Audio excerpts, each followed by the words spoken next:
In this video, I'm going to talk to you about two different styles of block-in that I think are really, really important if you're eventually going to become a really great portrait artist. The first one is a visual style. It focuses on the organization of shadow and light and using those flat 2D shapes to help you design your portrait.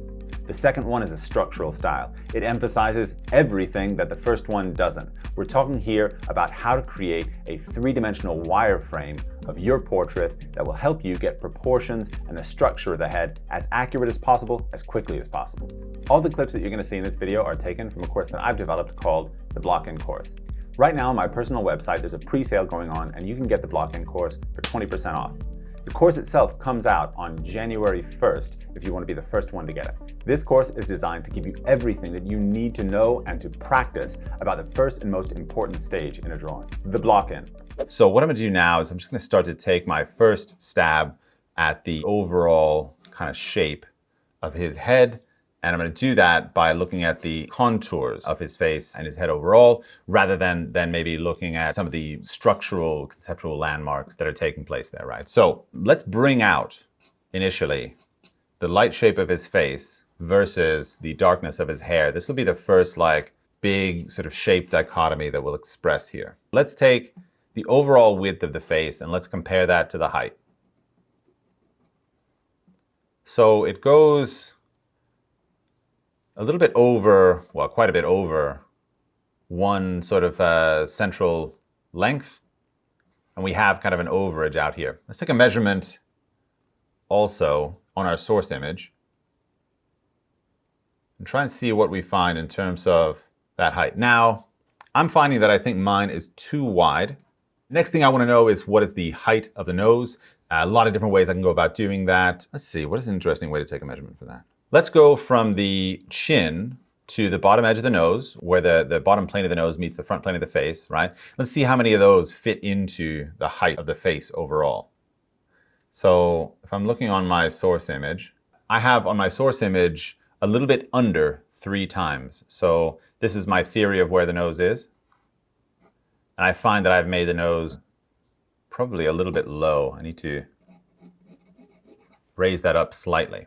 One of the first things I want to do is start to indicate the shadow and light pattern within the face. One of the first things that becomes interesting there is this major shadow edge that defines essentially the front plane of the cheek versus the side plane of the cheek, right? And that's going from zygomatic bone down across the mandible, from essentially the zygomatic bone at the edge of the face here, just about to the widest point of the chin, where we have another angle break. After that, we can see that the edge of the frontal bone, the edge of the forehead, is taken care of in a way, defining that shadow shape at the edge of the forehead for us, right? We have the height of the brow ridge here at its highest point. Remember that shadow shape is tilting downward and inward as we go towards the vertical center line of the face. And I'm going to go ahead and just take a shot in the dark at what the edge of the shadow of the nose is. But what we're going to do is we are going to push forward. I'm going to give myself just a little bit of value inside of this, enough so that I can say the light shape will be apparent. We can go through now and make all sorts of changes. And that is what I'm intent upon doing now. I'm going to go through and actually just start to take measurements for all of these lengths. Let's see, for instance, how does this edge of the forehead here, how does that relate to the edge of the light shape of the cheek? As I kind of take that measurement, I find that probably this edge of the cheek needs to be further in, a little bit to the left. Let's move on to this shape up here, try and make some sense of it, right? Now, it's a kind of a large shape full of kind of like broken angles and things. What I try to do is kind of separate it into groups. So if we look at this side on the left here, you see like coming down from the light shape, it's a kind of angle that kind of comes out here that I can use to create one distinct shape on the side of the head. So at least gets me to a place where I have like a semi-accountable shape. I also noticed that like through here, probably we have another kind of movement of hair that kind of comes down. So we have 1, 2, 3, and then maybe 4. By this point in the drawing, I have made some massive changes to the placement of the features, the character of the shapes, the designs of the gesture, of the contours of the hair and the face. Everything at this moment of the drawing should still be up for grabs in terms of improving and changing. This stage represents the fundamental building blocks from a design perspective and even a composition perspective for everything that will come after. This is why, of course, the block-in stage is so incredibly important. Now that we've wrapped up this second section of the visual approach to portrait drawing, we're going to shift gears and move into the structural section, meaning that we're going to be changing our focus from how the model looks to actually what three-dimensional forms make up the model that we're drawing. It's at this point I want to quite immediately get out of my flat 2D world, right? When we want to talk about structure, we talk about how to get into that 3D world. And one of the easiest ways that we can do that, all of you have seen at some point, you've seen me or some other, drawing teacher has drawn a kind of an oval shape like this and put a center line into it. As soon as you put in that center line, right, it kind of gives you the idea that there's kind of volume to this sphere, that it's not a flat oval, that it's actually a volumetric form. Let's talk about that center line and finding out kind of exactly where that is, because it is the first of two kind of major pieces that I want to solve. What I'm going to do is I'm going to look for this area on Nick's head, right? So just at the outer edge of the orbital cavity, right? If you all touch your orbital cavity, you have this little bony protrusion right here at the outer edge of your eye socket, right? That's essentially the bottom edge of the frontal bone. And that kind of comes down and just touches also the zygomatic bone, which is forming also another part of the edge or the side of the eye socket. Eventually, what's going to happen is this vertical axis here is going to be turned like this. So we're going to have the edge of the frontal bone and the temporal line. We're going to have the zygomatic bone, and we're going to come down here, essentially to the edge of the chin. So we're going to have this kind of zigzag shape, and that is going to be reflected also across the cube.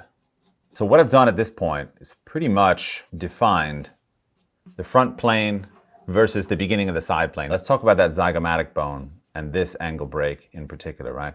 Because the zygomatic bone leads to a kind of a meet up with the temporal bone, which is the section of the skull that's at the side of the head. Together, they form the zygomatic arch. Now, the zygomatic arch goes essentially from the zygomatic bone here to your ear hole, which is called the external auditory meatus, right? The zygomatic arch lands on the occipital bone just above that ear hole, right?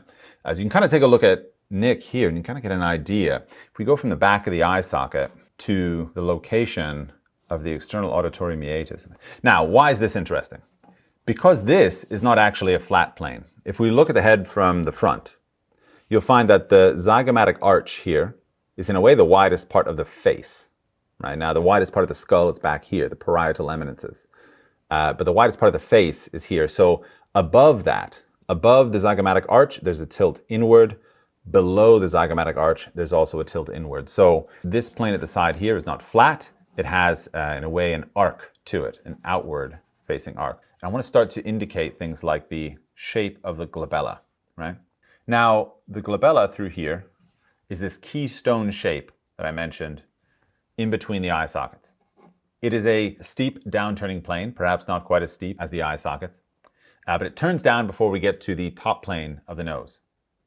It tapers inward, right, to a shorter plane break at its base.